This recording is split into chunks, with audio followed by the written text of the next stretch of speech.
So now we need to look at a couple of different daughter functions in relation to our parent function. So this is a quick summary of the parent function. This is what it kind of looks like. Our parent function has asymptotes at x equals 0 and y equals 0. So our asymptotes are the x and the y axes right here. They never cross those. So since x can never equal 0 because it never goes there, our our domain for this is all of these x values, but it never crosses 0. So it's all values of x, all real numbers except for 0. Our range is the y's, and since it always goes down and it always goes up, it never crosses the 0 though. It's all real numbers except for when y is 0. Now we need to look to see how that compares for the rest of these. So we already did this problem on the previous page.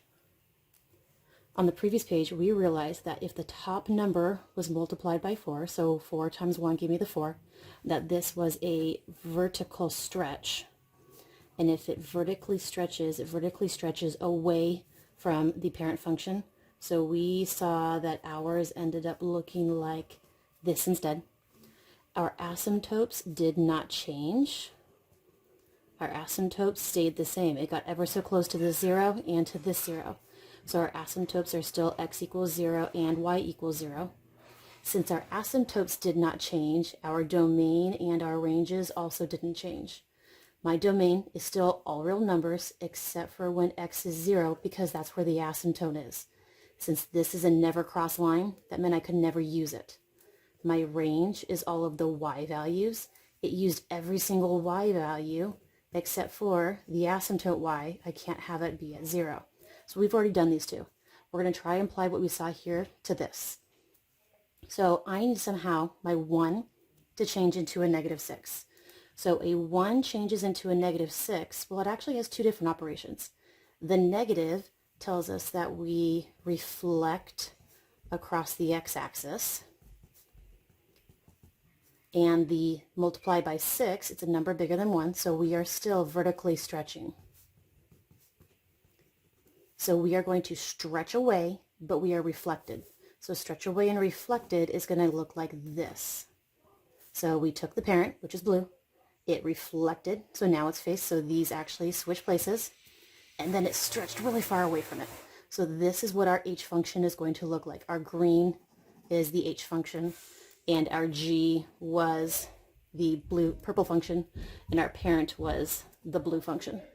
So now I need to figure out what my asymptotes are. So if I look at this, my asymptotes did not change. This is still getting ever so close to this 0, and he's still getting ever so close to that 0. So my asymptotes are still the equation x equals 0 and y equals 0. Since the asymptotes did not change, my domains and my ranges also did not change. The x values forever in the right and forever down here on the left, so I use every single x value except for the one on the asymptote, so I couldn't use the asymptote x value. My ranges, I go all the way up and I go all the way down, so I use all of the y values except for I can't use the asymptote y value, so I can't use 0. Last one, we're going to do red for our k function. So this is a little different. Our 1 got to multiply to something to become something smaller than 1. It is still a change in the number in the top, in the a, so we know that it is still a vertical change, but because he's smaller than 1, this is actually going to be a vertical shrink, which means he's shrinking closer to the x-axis and y-axis, so we are actually shrinking towards things. So I'm a vertical shrink. My asymptotes are still this getting so close to that 0 and that 0 right there, so it's still the x equals 0 and the y equals 0 line. Because the asymptotes did not change, my domain and ranges also did not change. So domain is your x values. He went forever to the right and forever to the left, so I used every single x value there, except for you couldn't use the asymptote x value, because the asymptote means I can't get there, I can't use it. Range goes forever down and forever up, so I used my all real numbers, except for I couldn't ever use when y was 0, because it was an asymptote. I couldn't use it, so you can't use it when y is 0.